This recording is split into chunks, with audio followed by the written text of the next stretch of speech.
sisolo sikhutha lona lwandle kuthi imbube yemhlaba kuthema kusukunyiswa yona iphalamende yeli-12 isigaba sesibili la imbube yemhlaba khona yaniketa insayila lenkulu kuba bahlonishwa kuthi vele mabasunyamalala etinkundleni ababonakale basebenta naso sive.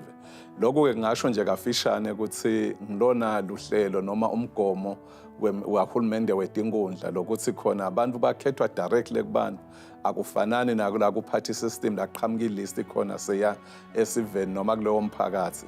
So singasho-ke ukuthi iphalamende emva kwaleso sigaba leso yavele yathatha sona siligaba noma litubane ikakhulu yena Madam President na Honorable Speaker ekutheni vele bathathe kuthi le vision yembube yemhlaba yenteke.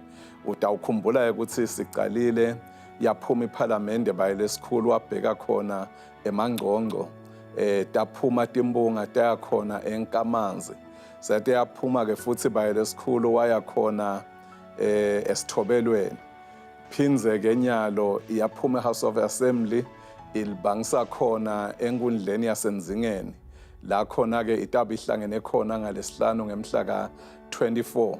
Sekungaba nkonje kukhuthaza sona sive phasi kwale nkundla ukuthi asiphelele sonke. Siyathi ke inkundla lenkulu kakhulu iNzingeni inemphakathi leyimfica khona boludlaweni nabonkamanzi, imphakathi lehlukene kakhulu. So sicela ke ukuthi sive sonke siphelele. Lokujabulisana-ko ukuthi iphalamende seyifikile nabo babe bo-chief lababuke yona imango baba khona. Sekungakhuthaza sona sive saseNzingeni ukuthi utaba khona umcondzisi, bakhona umhlonishwa labamkhetha bona umhlonishwa wagcina.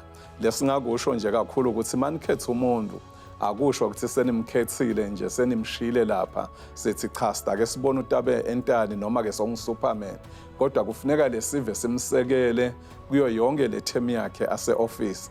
Kungako ke umcondzisi utane bahlonishwa bonke bakahoho batabe bakhona labatabe baxoxisana khona nesive sakhona kule nkundla yaseNzingeni.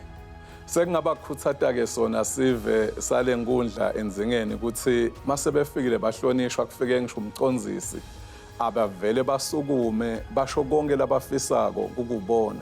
Lo hlelo ke lusebenta ngalindlela yokuthi masile sive sesubmithile lo mhlonishwa waseNzingeni nalabanye bahlonishwa bese bayathatha abentwana kuthiwa i-notice paper nema-motion nema-questions leta khona endlini.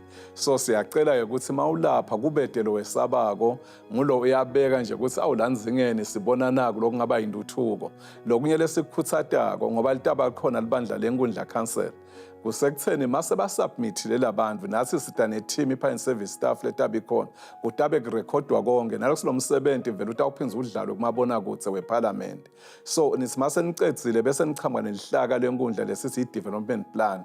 So sitawucela silama-submissions kungabi ngema-submissions kodwa select developer sona strategy senkundla yaseNzingeni kuthi kulesigaba lesi akhona nalomhlonishwa nelibandla le-council libone ibhekaphi iNzingeni kulo 5 years lotako. So singakhuthaza ukuthi phumani kutonke letindzawo nemiphakathi lapha khona wonke umuntu open and ku-free kakhulu ukuthi ngilo abekela kubekako.